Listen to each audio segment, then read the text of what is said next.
Le raclage cutané profond pour la recherche de parasites.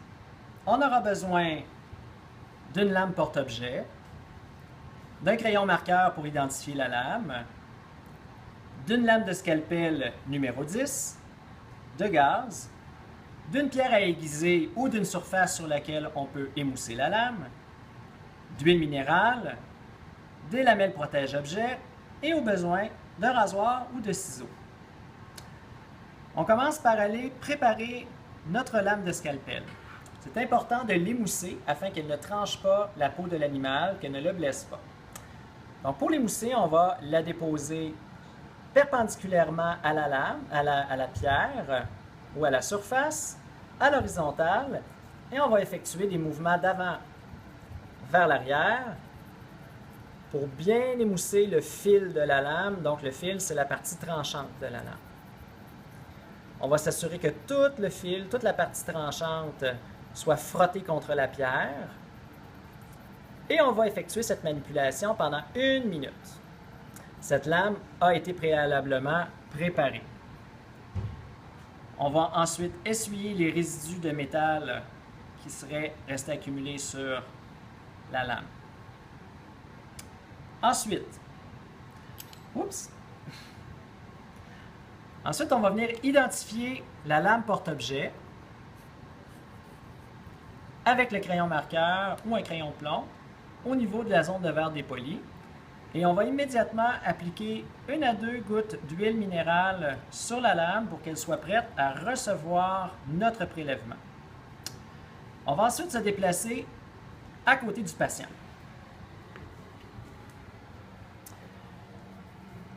On va sélectionner une zone suspecte pour la présence de parasites.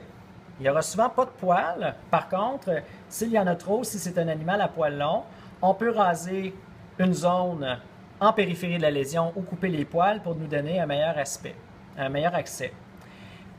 Cette chienne a été ovario-hystérectomisée dans les derniers jours. C'est pourquoi elle a cette plaie de chirurgie et qu'elle est déjà rasée. On va sélectionner la zone suspecte pour la présence de parasites.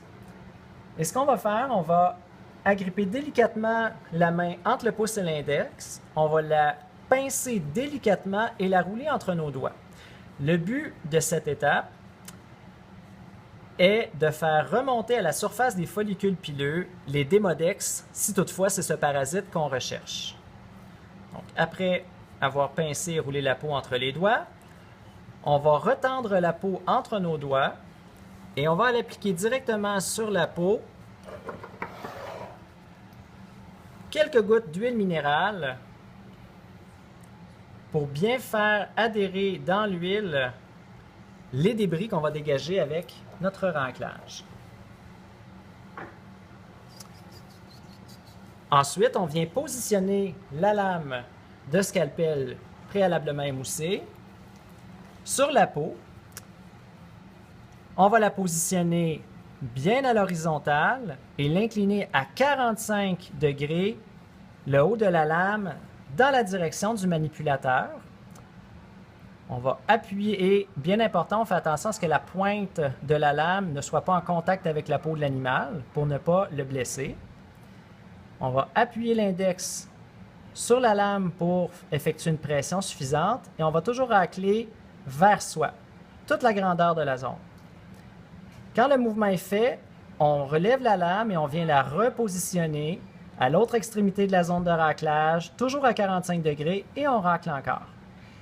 On répète cette manipulation-là jusqu'au moment où on va voir apparaître une petite coloration rosée rougeâtre à la surface de la peau. On pourra apercevoir des petits points rouges. C'est le moment où on commence à passer à travers l'épiderme et qu'on atteint le derme. Et ce point s'appelle le point de rosée sanguine. Vous voyez, le matériel s'accumule à l'extrémité qui est près du pouce, près de mon pouce, de la zone de raclage.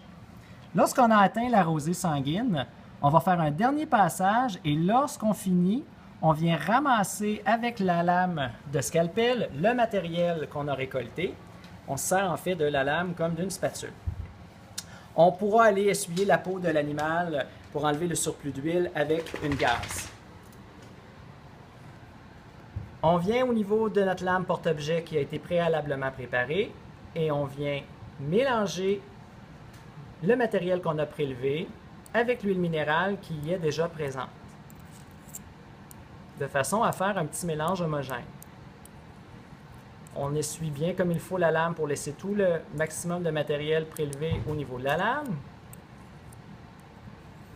lame porte-objet. Et au besoin, si le prélèvement est trop épais, on peut rajouter quelques gouttes d'huile minérale au besoin. On va ensuite appliquer une lamelle protège-objet par-dessus le prélèvement et ce dernier est prêt à être examiné au microscope.